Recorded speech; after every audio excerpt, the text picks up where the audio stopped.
My brothers, the time has finally come. You have waited for so long. You've waited, and it is now time to go through all of the information that we got dumped on us at the Capital Games event in Sacramento. So sit down, grab yourself a Mountain Dew. I'm grabbing myself one because it's late. We are just getting the finalized information now, and I've got about 12 hours until this video is supposed to go live, and I've got to get some sleep somewhere in there. So, let's go! Alright, so this is going to basically be two videos in one. We are going to talk through and break down what the Sith Triumvirate Raid is going to look like. Woo! Okay, it's pretty cool, and I don't have all of the details. We're still going to have a ton of questions, but it is going to whet your appetite quite a bit. And look at this. We actually have real footage of the raid, which I am super excited about. We just got this today. This is my first time seeing it right now. We actually were only able to see at the Capital Games event. We were only able to see the cut scenes of basically transitioning between phases, which were really cool. And we don't have footage of that. I'm hoping to show that to you soon. I think that was pretty dang cool. But we have 4 phases of the Sith Triumvirate Raid. I'm going to break down all of them for you. And then I'm going to break down Darth Traya, and she looks sweet. She is the raid reward character, if you guys didn't know already. And so we've got this forum post here that you guys should be seeing soon. I'm guessing this is going to be live for you guys. And that post is breaking down each phase and the ability you get for each phase. That's right, you're going to get an ability for every phase of the raid. So let's jump into the raid itself, and I want to break down for you each phase. To give you a quick tease, Phase 1 will be versus Darth Nihilus. Phase 2 will be facing Darth Sion. Phase 3 will be against Darth Traya, and Phase 4 will be against the entire Sith Triumvirate, which is Nihilus, Traya, and Sion. And we have the least amount of information about Phase 4. No footage from Phase 4, and the developers in the event pretty much just looked at us and said, good luck.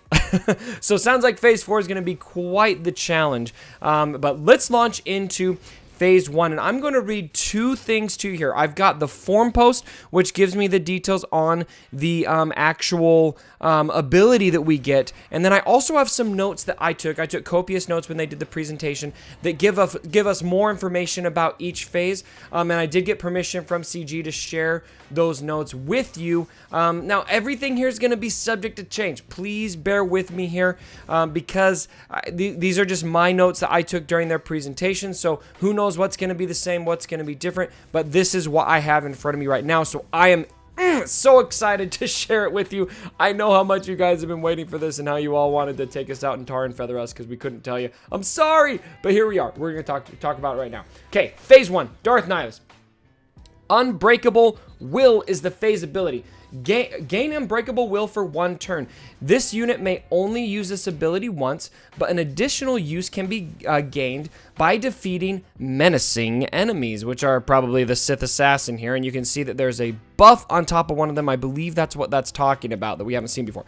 Unbreakable Will equals can't be reduced below 1 health. Must be targeted by enemy attacks. Speed -10, and turn meter can't be modified. Lasts for 1 turn. Now here's the kicker that this forum post does not mention, and that is that this Unbreakable Will ability is granted to the tankiest ally that will start with that buff, and so that's going to be a calculation of health and protection, and I think a few other things I remember us talking about. It wasn't just straight health and protection, so just pay attention to that. And that unit must be targeted by enemies. They cannot die even through an Annihilate. So we asked that question, will Darth Nihilus' Annihilate defeat that enemy? No, it will not defeat them, and it's granted when defeating a minion with this specific icon. You can use this, so up to 5 uses here. So not every single character, or not only one character can use this, it can be all 5. It's just 1 at a time, and once they use it, they can no longer gain that ability. Nihilus has a protection meter that also reflects how much he is drained from you, and this damage can be soaked by the protection, so you can deal damage that does not count. So let me read those notes over again to you. These are from my personal notes. Nihilus has a protection meter that reflects how much he has drained from you. So when he does his force drain, then he gains protection in this event, or in this phase, and the damage can be soaked by the protection so you don't deal damage to him that counts. So you could deal damage to only protection through the whole phase, and as a result, deal 0 damage. It's only the damage after the protection that will matter in phase 1. So that is everything that I have on phase 2. Moving on, or phase 1. Moving on to phase 2, we have Darth Scion. And let's see here. We've got a phase ability, Soothe. And Soothe will remove all stacks of Cycle of Pain and Cycle of Suffering to this unit. Now let's talk about this a little bit more. The Cycle of Pain debuff, according to my notes from the event, if you get to 5 stacks of it, it becomes Cycle of Suffering, and it multiplies how much damage you do. So Scion gets stronger and stronger for every Cycle of Pain debuff.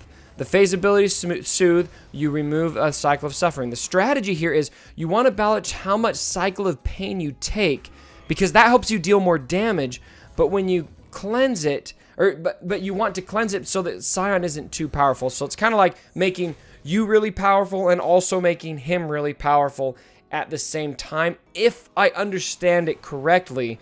So that's going to be kind of an interesting strategy here to cover. So that is phase 2, and you can see here they actually have in this phase dead Jedi bodies lying around this little area here that we are in, this training area. That is so cool. All right, let's look at phase 3. This is where we are going to be fighting Darth Traya, and she looks cool. And look at this, you can see here already looking at this footage, you are fighting not just Darth Traya, but you are fighting each individual lightsaber of hers. It's like they're their own entity, which is very interesting. The phase ability here is Stand Alone. Face Darth Traya without relying on the strength of others. She is going to isolate you so that you can only attack her, or you can, it's you and it is Darth Traya, 1 unit, mano y mano, kind of like my top 15 tournament, so I like it. Face Darth Traya without relying on the strength of others. For 3 turns, this unit takes 50% less damage, and all other allies become suppressed for 3 turns. Suppressed allies grant this unit a portion of their stats based on their rolls. Now, there's more text to Standalone. It also indicates that tanks will receive plus 100% tenacity, attackers plus 100% offense, supporters or healers plus 100% maximum health. And then it goes on, activating Standalone removes all stacks of Bonds of Weakness from Traya. That's huge because she's going to gain so much of that.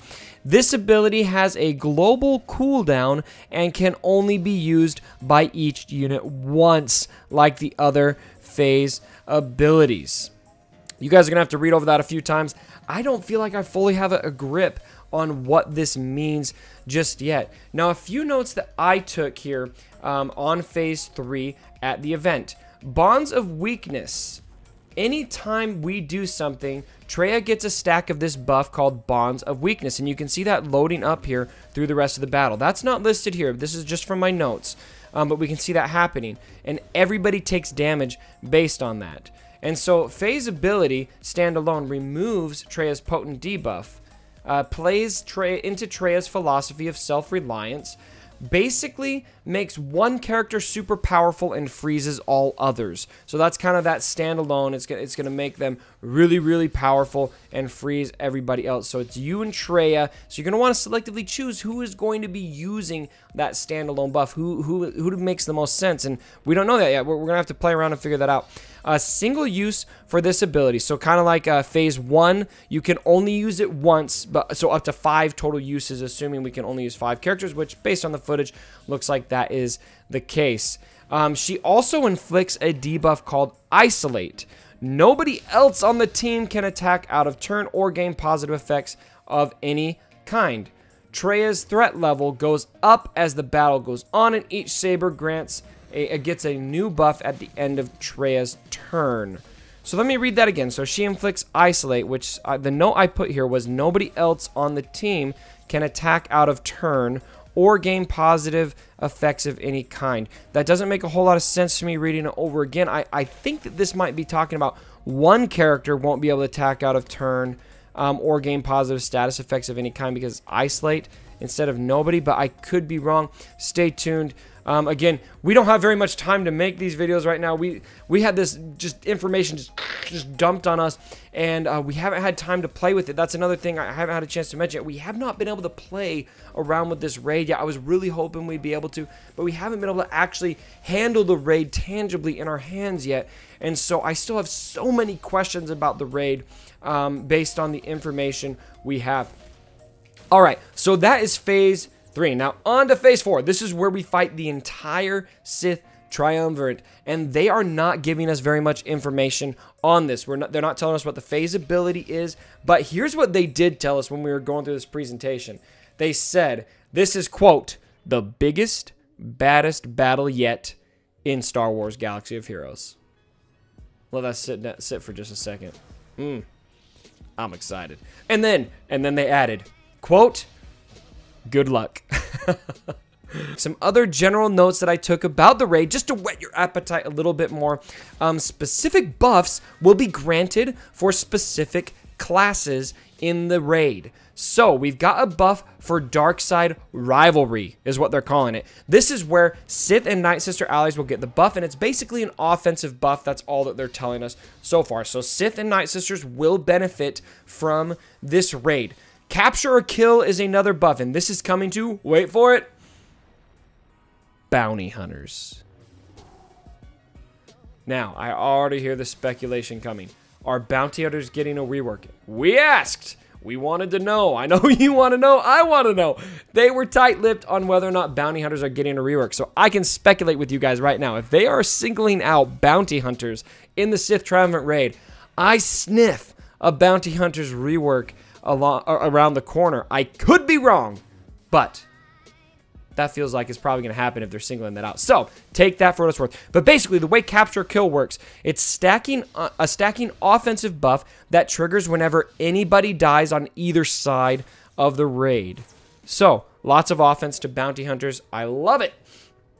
All right, and then this is a really, really cool buff that I actually really like that is coming to the raid. Galactic Hero is what it is called. And this is a buff that will go to the 4 characters: Grandmaster Yoda, Rey Jedi Training, Jedi Knight Anakin, and Commander Luke Skywalker. I don't know if any other characters are included in that. I think that was the comprehensive list, but there could be more. I don't remember them saying for sure it was just 4. And so this is basically rewarding kind of our main heroes from the Star Wars universe. And you can see here what they said to it. They didn't tell us what it does exactly, but they said with a chagrin on their face, it's a pretty handy buff. So I don't know what it's going to do yet, but it will benefit you to have Commander Luke Skywalker, Jedi Knight Anakin, Grandmaster Yoda, or Rey Jedi Training in the raid. So some characters that you're going to want to be looking at for this raid are going to be your Night Sisters, your Sith, your Bounty Hunters, and then your Galactic Heroes, which is Commander Luke Skywalker, Jedi Knight Anakin, Grandmaster Yoda, and Rey Jedi Training. Now, another big tidbit of information that is not included here that is very important. Wait for it. No escape. There is no escape mechanic in this raid. You may have noticed that already in the footage. That is big. We are used to having an escape so that we can get out of there if things aren't going right. Send your characters back in. You've got maybe your Kylo Ren's soloing phase run of the heroic tank or what have you. We do not have that option anymore. And the way that they describe that to us is, you know what? The training wheels are off. We've done raids for almost 2 years now, and we don't need to have that escape mechanic anymore. And some other miscellaneous questions that we asked about it for the heroic/normal tiers of difficulty like we have in the AAT raid. They are actually not going to do only 2 tiers of difficulty. We are going to do it just like the Rancor, tiers 1 through 7. I think this is a big win. They are going to be inclusive of all guilds for this raid. So that's very good news, and I hope it's something that we can live into a bit for the new raid, because I know a lot of us, when we hit heroic tank, it was like, oh my gosh, this is intense, and it's only phase 6 or tier 6. What am I going to do with this? So that's very important. We asked about raid tickets. There was no comment yet on that. They said there will be a separate ticket function, but no details on that yet. They also mentioned that Luminara is going to be tagged as a healer, which I didn't realize she wasn't a healer. That's crazy. And the reason for that is because we're also going to be getting buffs for specific classes like healers as well. So there's a bunch of other things coming. It seems like we're not getting into, but they did talk about healers also being a class that are going to get one of those buffs in the raid. Now, you guys want to know, when is this raid coming? I don't know. I really hope it's soon, but kind of my gut feel is if they were ready to release this raid right now, we probably would have been able to test it out at Capital Games when we were there. We weren't able to do that, and so I feel like we might be a little ways off from this raid. I would temper your expectations a bit. I would personally be surprised if we saw it in March. I hope that we do. I hope we see it tomorrow. They're not telling us right now, so I'm on the same page as you guys now. I just don't know. All right, so getting on to part 2 of this video. Are you still with me? Hold on, I think I need another drink of this. Let's talk about Darth Traya. Now, when they started introducing Darth Traya, we actually did not get all these kit details. So a lot of you are wondering why we weren't able to release videos. It's because we didn't have all of this information in front of us yet. They talked through a lot of this stuff with us, but not everything. So now we have a comprehensive kit description for Darth Traya that I'm going to be able to go over with you right now. She looks pretty dang solid. And when we first were introduced to Darth Traya, one of the things they talked about is they talked about the other raid characters, you know, Raid Han and General Kenobi, and they said these are some of the most powerful characters in the game. Obviously Han wasn't at first, but they reworked him to be as such. You know, characters that have been in the top of my top 15 list every single month that I have done that. And what they said, they basically just got this big smile on their face and said, yeah, I think we pulled it off this time. So it sounds to me like they are really excited about how Darth Traya is going to be. She's going to be the raid reward character. I'm only assuming that you are only going to be able to get shards for her if you are doing the highest level of difficulty of the Sith Triumvirate Raid. I don't know that. They didn't mention that, and in fact, I don't even remember anybody asking. I'm just kind of assuming that at this point. So let's break down her kit and talk about what she is going to be able to do. So she is a dark character, a Sith, and she is support. She also has a leader ability and 2 Zetas, one on a unique and one on her leader ability. She is a Sith support who punishes enemies for relying on each other, which is really cool. I love how they tie this into the lore. Her first ability is called Deceptive Strike, and you can see here we've got some gifts here that I'm showing you on the screen right now. We don't have, or not able to play with her yet or have much, you know, comprehensive footage. It's pretty much just showing the animation, so really no read on how much damage she's going to be able to do, which I'm pretty disappointed about, but hopefully it will at least whet our appetites enough to know what she kind of does. So the final text here of this this basic ability: deal special damage to target enemy and daze them for 2 turns. That's awesome to have daze and for 2 turns on the basic. Traya inflicts all debuffs on all allies to target enemy for 1 turn. Oh my gosh. Think about that. Think about how many debuffs you can have on yourself at the end of a battle. You were going to stack every single one of them on that unit for 1 turn that you attack on her basic. If any debuffs were inflicted, reduce the cooldown of Saber Storm by 1. What is Saber Storm, you say? Well, let me tell you, that is her first special, and it says, deal special damage to target enemy and inflict tenacity down for 2 turns. If Traya has full health, deal damage an additional time and inflict ability block for 2 turns.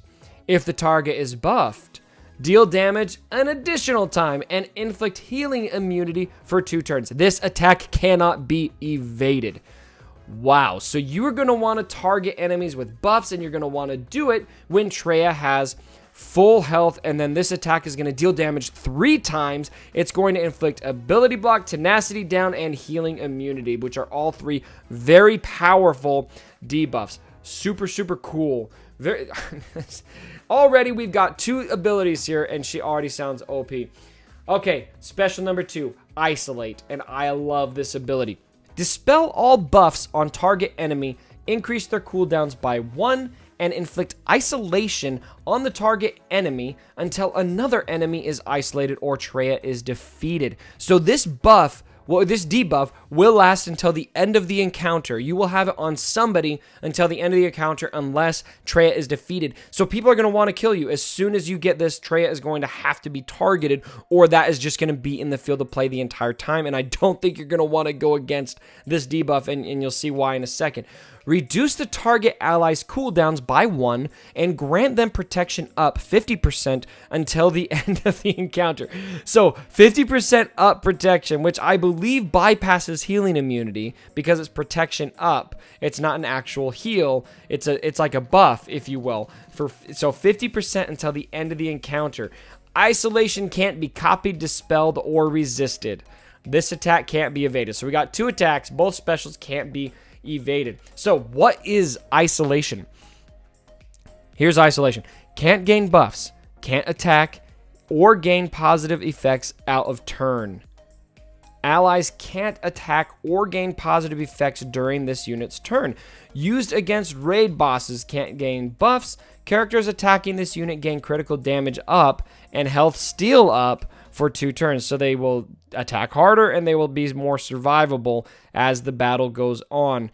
And then the positive effects include turn meter gain, health recovery, protection recovery, assist attack, buffs, revive, ally dispel, health equalization, and cooldown reduction.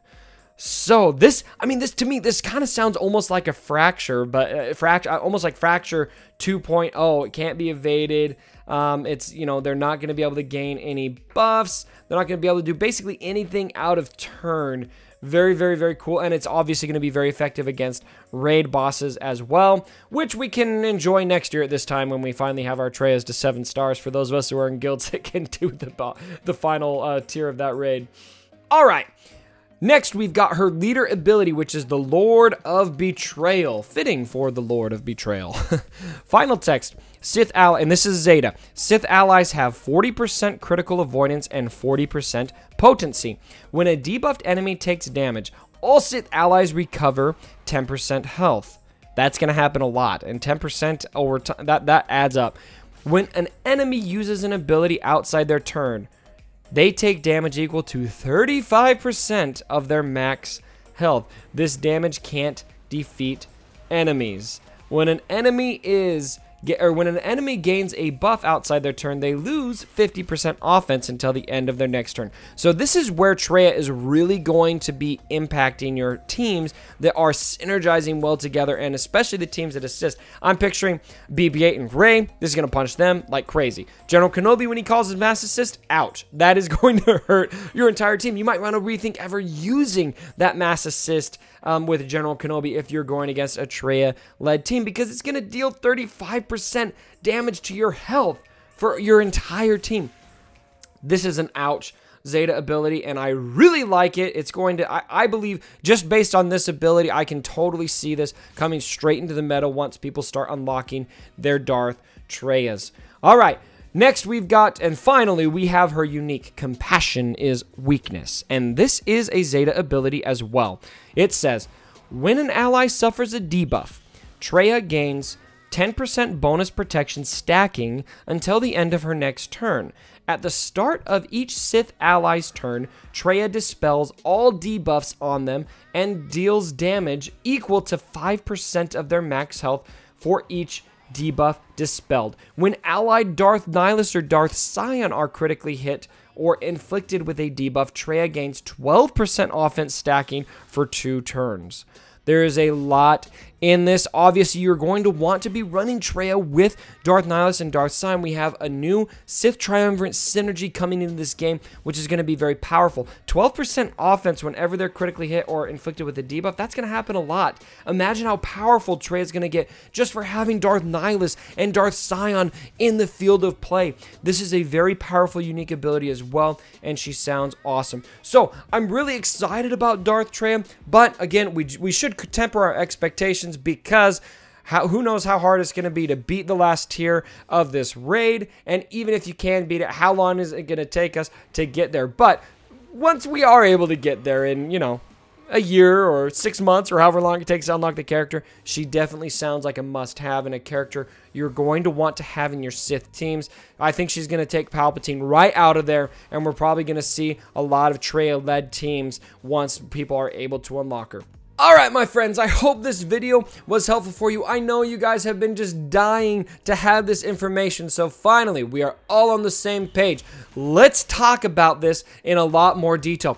What are you excited about? What do you think about the Sith Raid coming? What are questions you have? Let's discuss. Go take to the comments below. Come join my Discord server. I'd be happy to talk about it. And I'm also happy to announce that I am going to be able to be doing more live streams. I'm super excited about this because I finally am able to get better internet thanks to my patrons, all of you guys who are and girls who are supporting me. Really appreciate it. I'm going to be able to do live streams, and what I'm going to be starting with here pretty soon, as soon as I have Darth Sion in my test account, I'm going to be doing a live stream showing you guys Darth Sion in action on the test account, and also take requests on different team compositions you want to see. So come hang out with me for a couple hours while we test out Darth Sion. The time is to be announced because I don't know exactly when I'm going to have Darth Sion in my test account, but once I know, I will announce that on my Discord server. So make sure you join my Discord server if you want those updates. As always, my brothers, thank you so much for joining me, and don't ever forget. My dead body. Sorry about the mess.